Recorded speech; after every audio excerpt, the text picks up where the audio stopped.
So we have covered RC circuits and RL circuits, and today we will spend the entire lecture on LRC circuits. We'll only discuss them in series so that you get the basic idea. I have here a driving power supply, alternating, and here I have a capacitor, C, a self-inductor, L, and a resistance R. This is AC, and let the driving voltage be V0 cosine omega t. We have to set up the differential equation for this, and I want to remind you that Kirchhoff's loop rule does not hold. So the closed loop integral of E dot dl, in spite of what the author of your book wants you to believe, that is not zero. So how do we set it up? There are various ways that you can do that. I have my own discipline. In my mind, I think of this first being a battery, whereby this is the plus side and this is the minus side. A current is going to flow. Capacitor is going to charge up. Electric field inside the capacitor is in this direction. The electric field in the self-inductor is always zero because the self-inductor has no resistance. There's no electric field inside the self-inductor, no matter what some of your books want you to believe. Then the electric field in the resistor is in this direction, and the electric field inside the power supply goes from plus to minus, would be in this direction. So if I set up the differential equation, I start here. I always go in the same direction as I, because only then is the closed loop integral minus L di dt. So I go over this capacitor, that is V of C. Then I go through the wire of the self-inductor. There is no electric field, so the integral E dot dl there is zero. Then I go through the resistor, so I get IR. And then I have here my power supply, so I get minus V0 cosine omega t, and that now, according to Faraday's law, equals L minus L di dt. The current equals dq dt. If the current is positive, this is my positive direction, then the charge of the capacitor will increase.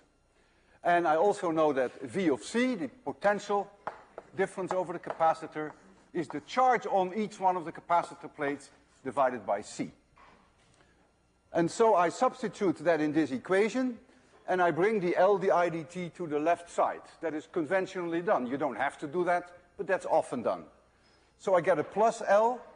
The IDT now becomes d2q dt squared. My goal is to get everything in terms of q.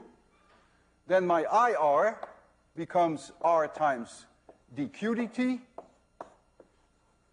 And my V of C becomes q divided by C. Notice that I ranked them in order d2q dt squared, dq dt, and then q.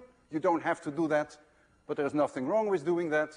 And then we get here equals V0 cosine omega t. And this is the form in which most books would present this differential equation.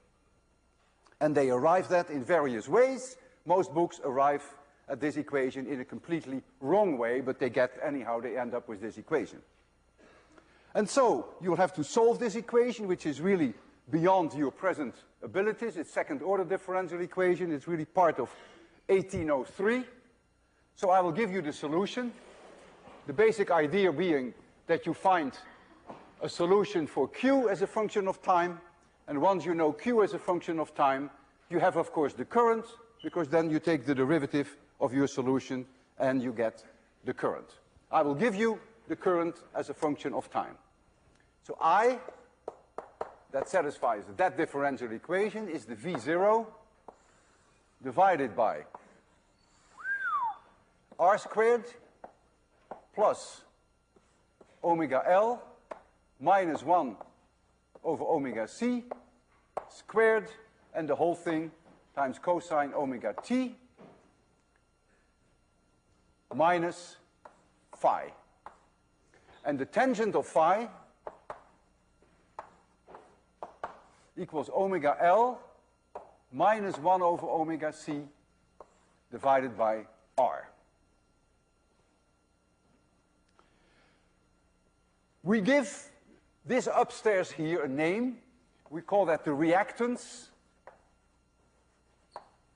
The reactance, and that X, or sometimes it's called Xi, is omega L minus 1 over omega C. And the units are also ohms. We call the entire square root that you see here, we call that capital Z, which is called the impedance. So the square root of R squared plus that X squared equals Z. That also has units of ohm, and that is called the impedance.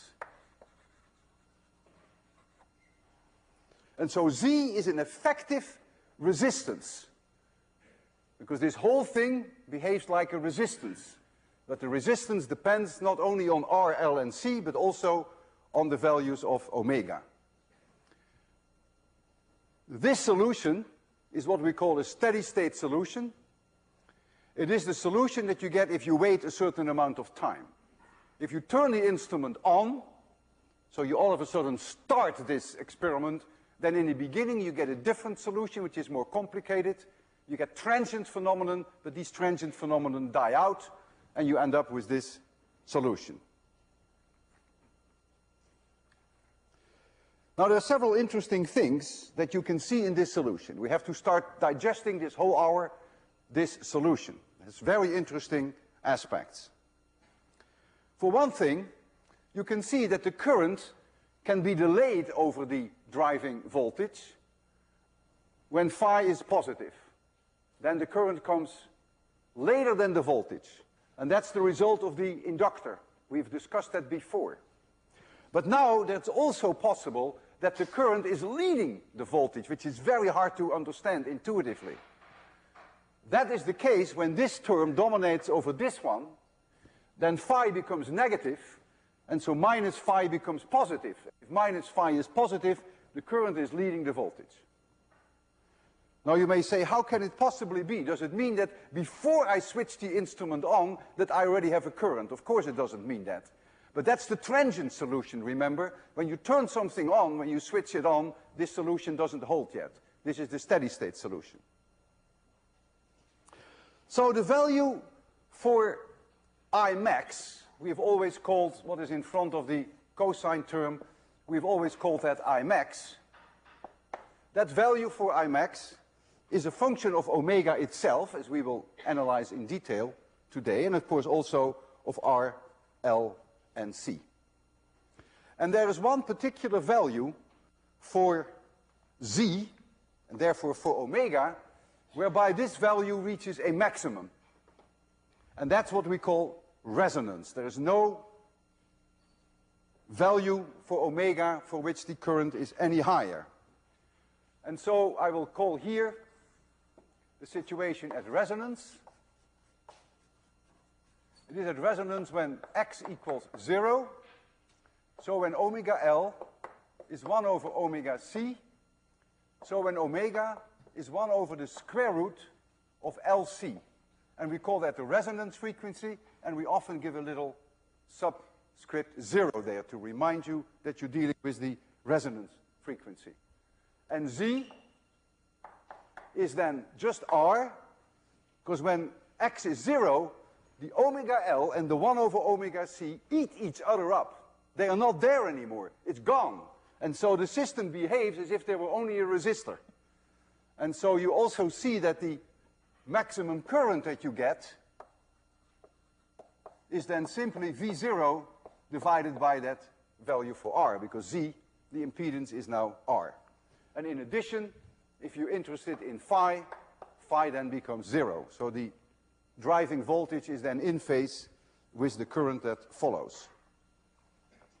And so the signal that you will see is a cosinusoidal variation in the current. So if I have here the current as a function of time, then you get a signal like so. And this here, this period t, equals your 2 pi divided by omega. So that is directly connected to your driving frequency. And if the impedance Z is very low, then this maximum value of the current, this is what we call the maximum value, and of course the maximum value is also here, except that the cosine is -1 here and the cosine is +1 here. So if Z is very low, then this will be high. If Z is very high, this will be low, and there is only one value of Z for which the system is at resonance, and that is when the self-inductance and the capacitor eat each other up, and then you get the maximum possible value for the current at maximum, which is V0 over R. And that's the highest value that you could ever get then. Imagine that we have an LRC circuit, and we have L and R and C fixed, but we change the driving frequency. So we move over various values of Z by changing omega from a very low value to a very high value. If you start at a very low value for omega, let's say it approaches 0, then notice that Z goes to infinity, and so the maximum current becomes 0. And the person responsible for that is the capacitor. Because if omega goes to 0, this goes to infinity. And that's intuitively pleasing. Because omega 0 really means you have no AC anymore, you have DC. And with DC, what you're doing is you charge up the capacitor, and when it's fully charged, no current can flow anymore. So that's intuitively pleasing. When omega becomes very high, let's call it infinity, then Z again goes to infinity. So again, the maximum current again goes to 0. And the person responsible for that is the self-inductor. Because when omega goes to infinity, again Z goes to infinity. So again you get 0 here. And that's also intuitively pleasing.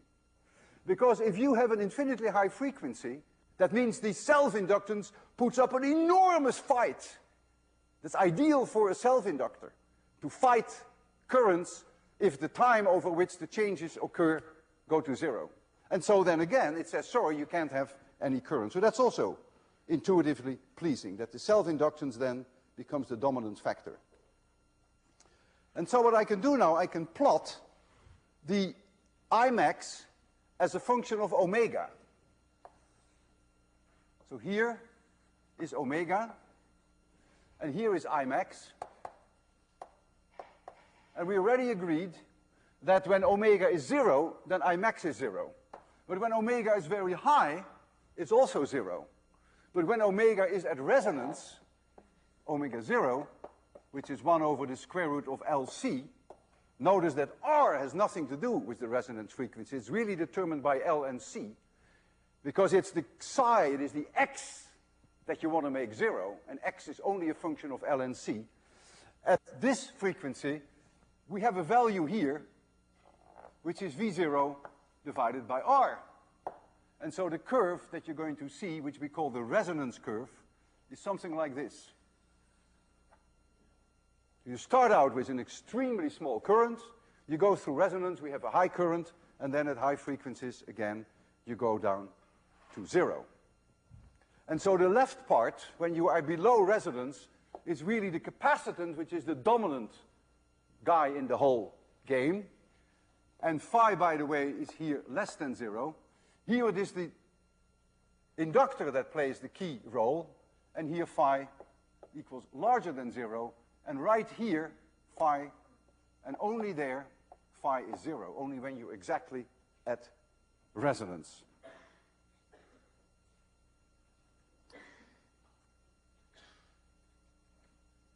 I'd like to show you some numerical results. And for that I have a transparency. It's also on the web, so you don't have to copy the numbers. You can download them.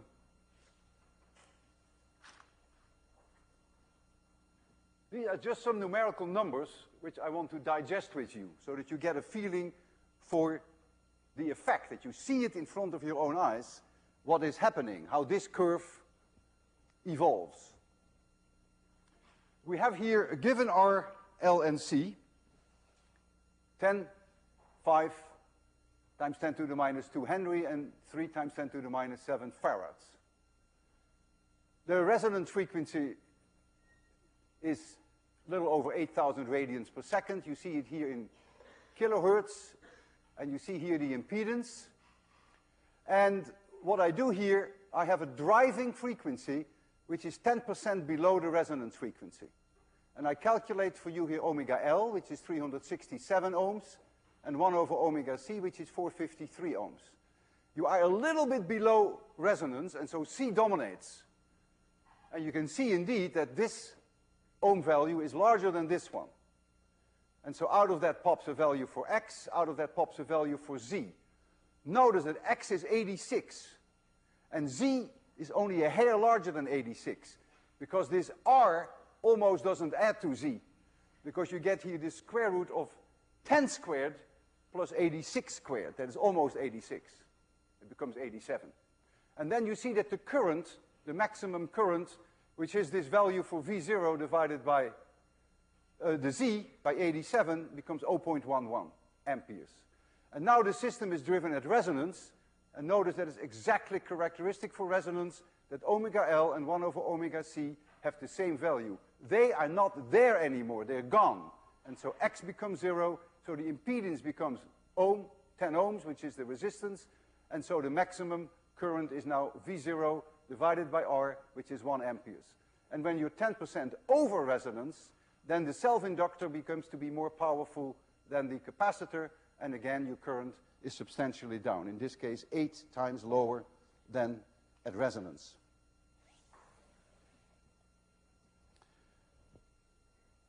We define at a height of 0.7 times the value at resonance, we define a width of this curve. And this width is given in terms of delta omega. And that width, and I will give you the answer without mathematical proof, it's not so difficult, but it's a little bit of a headache. That value is R divided by L. So the larger R is, the broader it becomes.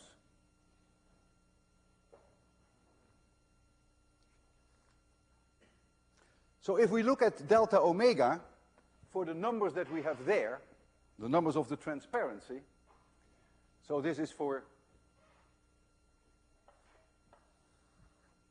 the numbers that we have there, we have delta omega would be R, which is 10 ohms, divided by 5 times 10 to the minus 2, and that is about 200 radians per second.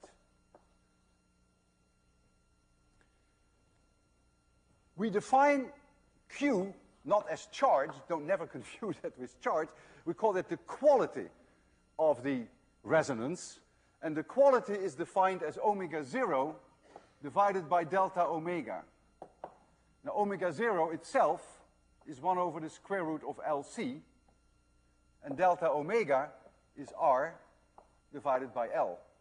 And so that makes the quality 1 over R times the square root of L over C. And the quality is a measure for omega 0, which is this, what I'm pointing at now, divided by delta omega, which is this. So if the quality is high, this peak is relatively narrow, and if the quality is low, it's relatively wide. You may ask yourself the question, why do we define delta omega at 70% of the maximum current at resonance? Why not at half? There's a good reason for that, because in practice We are more interested in power than that we are in currents. And power is proportional with I squared. And so when you square this, you get 0.5. And 0.5 means then that this is really the width at half power. And so that's the reason why we chose the 0.7 times the maximum current at resonance. It's really the half power width. Resonance can be destructive. Imagine if you have a very high Q system, if you're slightly off resonance, there's almost no current, no power dissipated in your resistor, and now you come all of a sudden on resonance, you get an enormous current, and that means there's an enormous power dissipation in your resistor, and you can burn out your resistor. You can destroy your circuits if you're not careful. And next lecture and Monday, I will also discuss with you some mechanical resonances. Mechanical systems can also go into resonance. They can also be destructive. At certain frequencies, the systems behave, call it violently, they respond extremely strongly to their input frequency, and things can break. Humans have also resonance frequencies. You can call them, if you want, emotional resonances. All have sensitive nerves. Someone makes a particular remark, goes through the roof. Also, falling in love, when you think about it, is a resonance phenomenon. And that too can be rather destructive, as many of us know. So now I would like to demonstrate to you the resonance curves.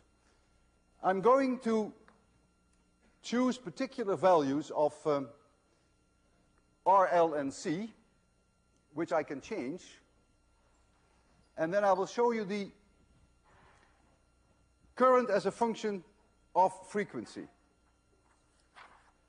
And these are the values that I have chosen. Again, this is on the web. You can download it, so you don't have to copy it now.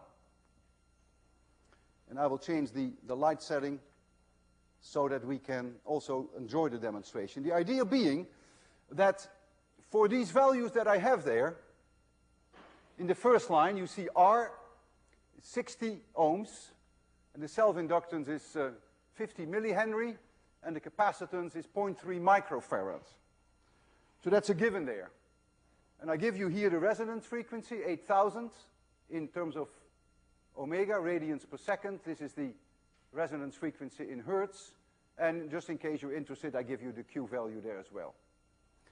And what I'm going to do now for you is I'm going to sweep the input frequency from 0 to 16,000 radians per second. So my omega can go from 0 to 16,000.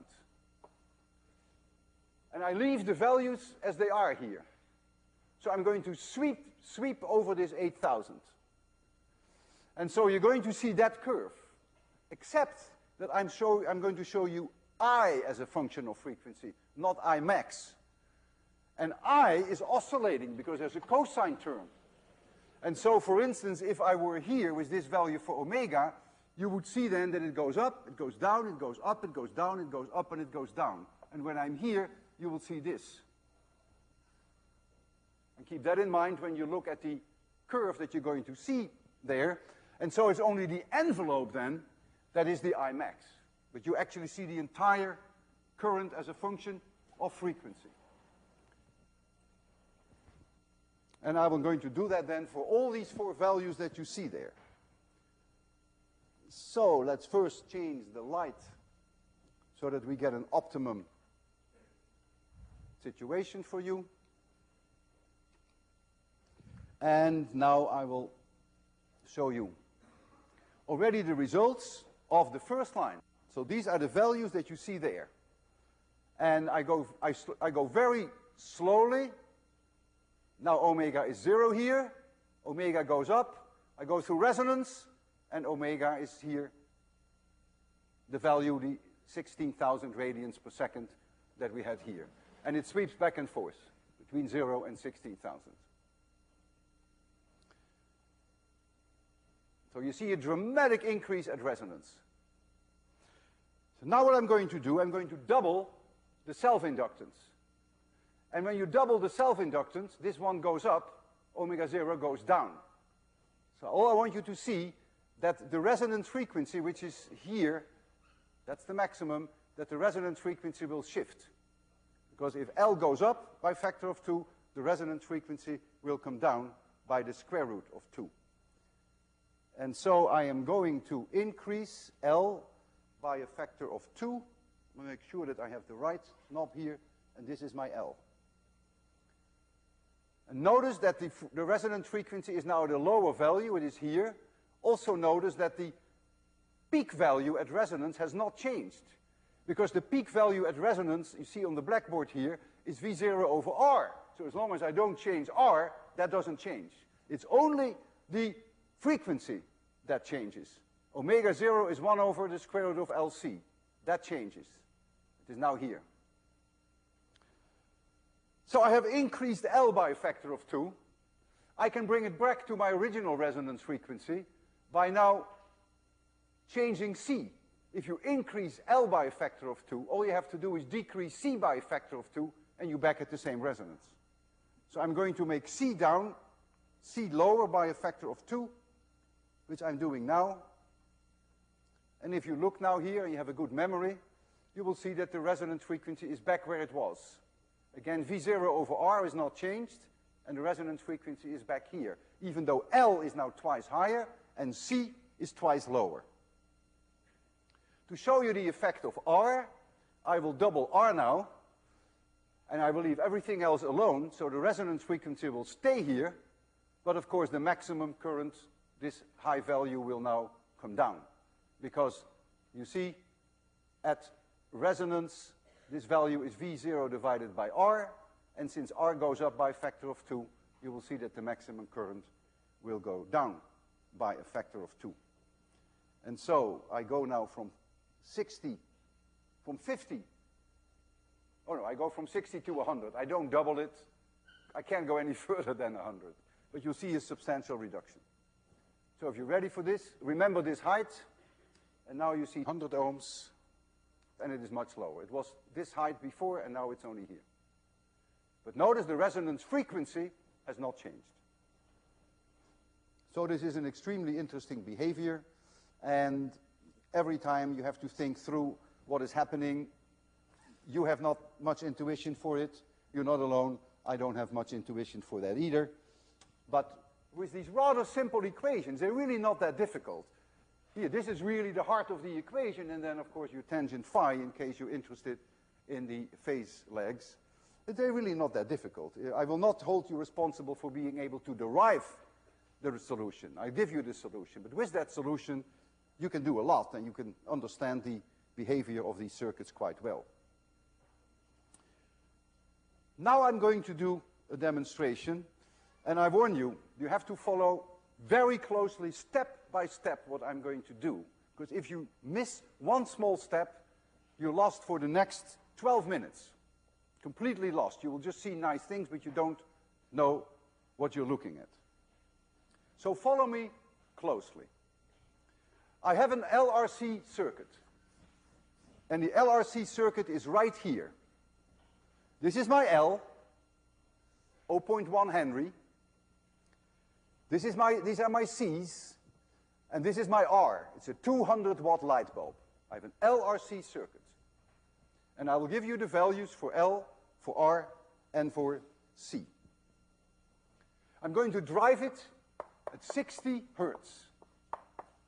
So omega equals 377 radians per second. And whatever you're going to see for the next 12 minutes, that is not going to change. That frequency is a given. I simply plug it into the wall, and so my driving voltage is 110 times the square root of 2 times the cosine of omega t, and it is this omega. So it's the 110 volts that comes out of the wall, so to speak. My light bulb R is 60 ohms when it is hot, and it is a 200-watt bulb. So if it's bright, 200-watt bulb. The self-inductance L is 0.1 Henry, and the capacitance is 8 microfarads. So this is God-given. With these three values, I can calculate what Z is, and Z is 300 ohms.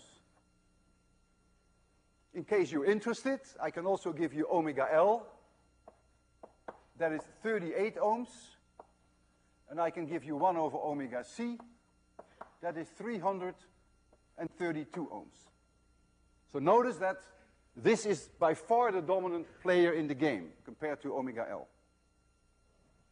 In case you're interested in the resonance frequency, omega 0 is 1 over the square root of LC, and that is about 1120 radians per second.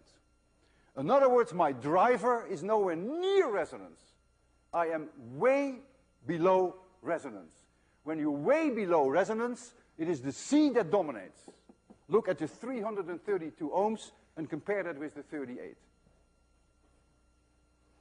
I can calculate now what the maximum current is that we get, I max. That is V0 divided by Z, that impedance. So that is 110 square root 2 divided by 300 ohms, and that is 0.5 amperes. And now I can tell you how much power is dissipated in the light bulb, which is I square R. So in the light bulb, which is the only component which has a resistance, well, maybe the L has also a little bit of resistance, but we will ignore that for now. So in the light bulb, the average power over one full cycle of my oscillations equals the mean value between I squared R, time averaged. The time average value of cosine omega t squared is always 1/2. So this 1/2 that comes here is the result of the fact that the I there has a cosine omega t, and you square that, and you get 1/2 if you average it over oscillations. And so now I get I max squared times R. So this is 1/2 times my 0.5 squared. And the R of the light bulb is 60, and this turns out to be 7.5 watts. Nothing. Why is it nothing? Well, that's the way we designed the system. We're way below resonance. So if I plug the system in, which I will do for you, this 200-watt light bulb will only dissipate 7.5 watts, and you won't see anything. You ready for this? 3, 2, 1, 0. Physics works. You see nothing. Light bulb is not working. Great. So now comes the question, what could we do to get the system back on resonance? Well, we know that our driving frequency is 377 radians per second.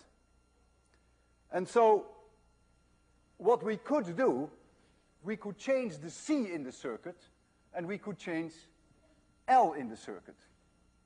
If we increase C or we increase L, then the resonance frequency will shift from 1120 down, make L larger or make C larger, then obviously you shift your resonance frequency down. And my goal is to shift it down to 377 radians per second.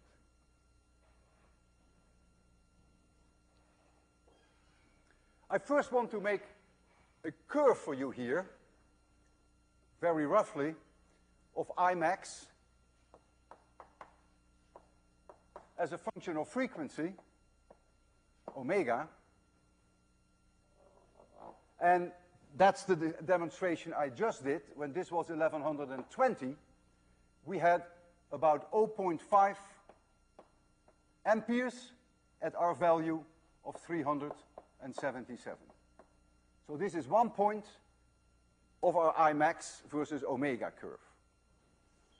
I can now ask the question, if we drive the system at resonance, what then would have been the maximum current?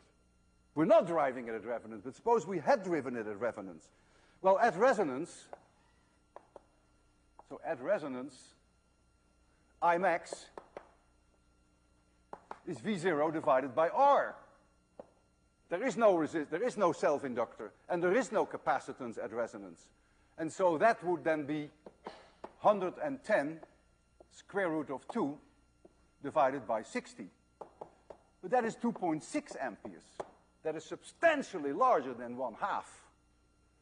So this value here is 2.6 amperes. It is too bad that I can't go there, because I am stuck to my 377, and I'm not going to change that. Throughout the demonstration, I stick to my driver here. So keep in mind that the driver is always here. I don't change that. So the resonance curve, we call this the resonance curve, is very broad, something like this. And I believe the Q is around 2. You can check that for yourself. I can calculate what the power is that the bulb is dissipating at resonance. Well, that is my 1/2, which is the time average cosine squared. My I max is now 2.6 amperes. So now I get 2.6 squared. And my resistance is still 60 ohms. And this is 200 watts. What a coincidence. That's the way we designed the experiment. So if we could be at resonance, the light bulb would be happy like a clam at high tide. It's exactly 200 watts. It wants 2.6 amperes. That's what it wants. Then it is a 200 watt light bulb. And so we want to make the light bulb happy. And how can we do that? Well, we can either increase L or we can increase C. And I want to catch 2 birds with 1 stone during this demonstration. I'm going to teach you a way that you can increase L, something that we have never discussed before. I have here ferromagnetic material, which has a value for kappa somewhere around 10, 12. Let's say it is 10 for now. So that means that if I bring that iron core inside, that I could make this go up to 1 Henry. Because remember, the meaning of self-inductance is the flux divided by the current in the solenoid. And so if you bring in ferromagnetic material with a kappa M of 10, then the flux goes up by a factor of 10. The current remains the same, and therefore your self-inductance goes up by a factor of 10. So you see that you can make a variable self-inductance by bringing in ferromagnetic material and by removing it again. And so the question now is, how high should L be to get on resonance? Well, that's very easy, because we know that 1 over the square root of LC, we want to make that 370. That's our driver. But we know that C is 8 microfarads. That's a God-given. We're not going to change that. And so you can easily show now that if only we could make L 0.88 Henry, we should be back on resonance. Then we have 377 radians per second as our resonance. And you shouldn't be surprised that omega L is then 332 ohms. Of course it is 332 ohms, because it's going to eat up that 1 over omega C. They're going to cancel each other. That's another way that you could have calculated the value of L, by simply saying omega L has to be 332. So there are various ways to get your resonance frequency. And so what I have done, if I make L 0.88 Henry, I shift the resonance frequency to this value, and my resonance curve now will look like this. But this height is going to be the same, because the height is only determined by V0 and R. And so what I'm going to do now is I'm going to turn on the instrument where it was before. But this was the resonance curve. You won't see any light. And I'm going to move the bar in. I probably don't have to move it in all the way. And then the light bulb will go through resonance. The system will go through resonance. You will get your 2.6 amperes and the light bulb will be happy. And so let's do that now.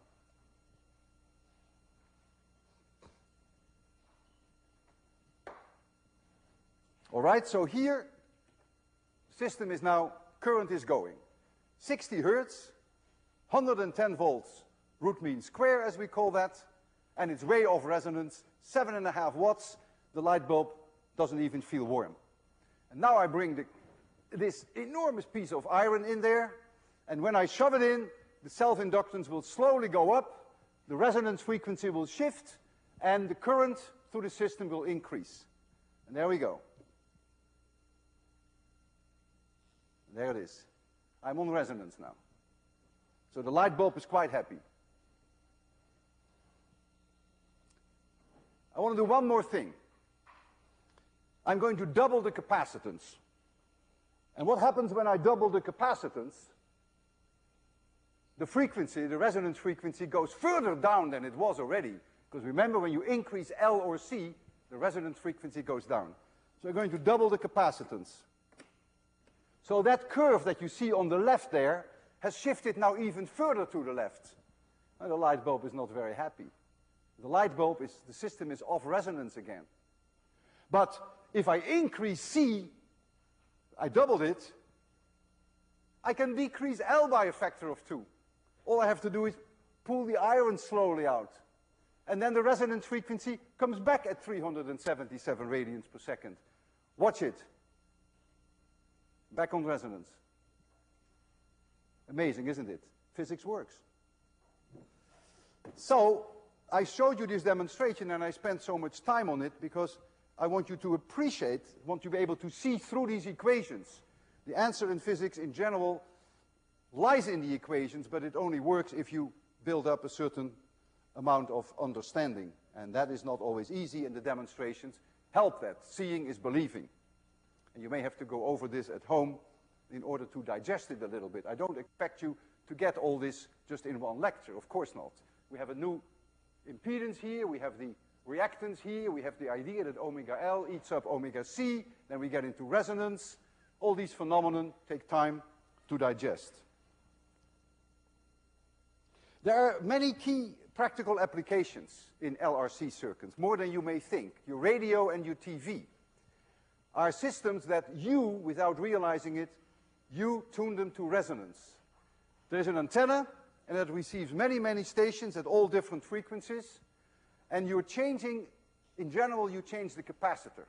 And when you change the capacitor in the LRC circuit, you are changing the resonance frequency, and at that resonance frequency, the system is very sensitive, drives a very high current, and it selects then a particular station at that frequency. That's what you're doing with your TV, and that's what you're doing with your radio. You're changing a variable capacitor. Another application, which is quite common, are metal detectors. Metal detectors are resonance circuits. They are set at resonance, and then when you bring metal nearby, you move them off resonance, and then the alarm goes. In general, they have two coils. This is one coil, and this is another coil. Inductance L1, resistor R1, capacitance C1, L2, R2, C2. So there's a current I1 running through this one, a current I2 running through that one. To set up the differential equations for this system is not so easy. You get two differential equations, of course, one for this system and one for this system. The problem, but at the same time the trick, is that there is a mutual inductance between the two, because when this one produces a current I2, there is a magnetic flux going through this one. That's why we call it mutual inductance, which we have never really dealt with in any detail in 802, and we won't. But I want to mention that this differential equation here is an equation in I1, L1, R1, C1, but also contains a term m times di2 dt. And this differential equation is an equation in L2, R2, C2, I2, but also contains a term m times di1 dt. And so now you get two coupled differential equations. It's not just one in I1 and one in I2. It is one in I1 and I2, and it is another one in I1 and I2. And that is a pain in the neck, and it's not easy to solve. But there are mathematicians who can do all that, and they solve that for us physicists. In any case, what is important to know that clearly, since you have two coils, you get two resonance frequencies. Not just one, but you have two resonance frequencies. And at least one of those resonance frequencies depends very strongly on the mutual inductance. And so the system is tuned to set at one of these two resonance frequencies. And now someone brings in metal. You bring in a chunk of metal. And in this metal, the metal will experience the magnetic field flux changes. It's AC, of course, always. In the metal, it will start building up eddy currents. And so the eddy currents will change the magnetic coupling between these two loops. And so M changes. And when M changes, you go off resonance, and bingo, your alarm goes off. Clearly, and very unfortunately, this never works for plastic bombs. You must have conducting material that you bring in, so it must be a metal. These systems have very high Q. Very high Q means they're extremely sensitive. If you have very high Q, that curve is extremely narrow, and so the slightest change in M, you go off resonance and you get your alarm. And so they come in various forms and in various applications. At the airport, it is very simple. You walk through these two coils. You may not have realized that, but you simply walk through. You walk through like this, one coil here, one coil there, and that's how they detect whether you have any metal on you. The metal detectors that are used to search your body, including the ones that are used to search the ground for coins. When I was a kid, I went often to the beach in the Netherlands, and there were often people who were having these metal detectors. They were looking for coins. And those metal detectors, basically the same idea. Always two coils. This is this coil, and this is this coil. And when metal comes nearby, you have a system that goes off resonance. You get a difference, magnetic coupling between the two coils, and the system goes into alarm. And I'd like to demonstrate that, for which I need a student. Any student who wants to volunteer. I have here a metal detector, and thank goodness we don't have to go through metal detectors yet at MIT. You want to volunteer? Boy, you're brave. You're all the way at the end of the... I can't wait what you have in store for us. Well, you look like you're made of steel. Okay. I hope you left all your secret weapons up there, did you? So this is a metal detector, and if you open this up here, you would see two coils, one in the center and one near the edge. And so I have to calibrate it first. Okay. Oh, you left your cigarettes out there? They won't record. What did you leave out there? I'm just getting curious. Oh, you're afraid that it will get damaged? I don't want to. Oh, we hear nothing. That's nice. That's definitely not working. No, that's probably not working. Well, just a second. May have to recalibrate this.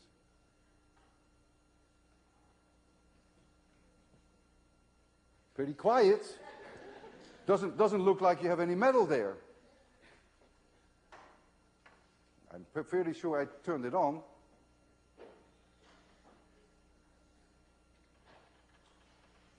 They don't always work, do they? Marcos, you have any wisdom on that? It's working. No, it's not working very well. It's working well here. I wonder what you got there. Are you metal? Is this not made of metal, all these things here? Lots of metal on me, and I'm surprised it's only going up to the belt buckle. That's weird. Oh, you may be a weird person. That may be...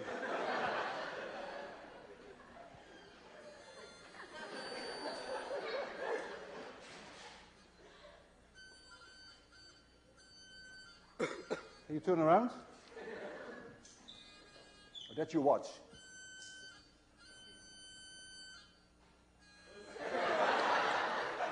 You better turn around again. Ah, there are the keys. You're not made of steel, but you're a great guy. Thank you very much. Today is Wednesday, right? See you Friday.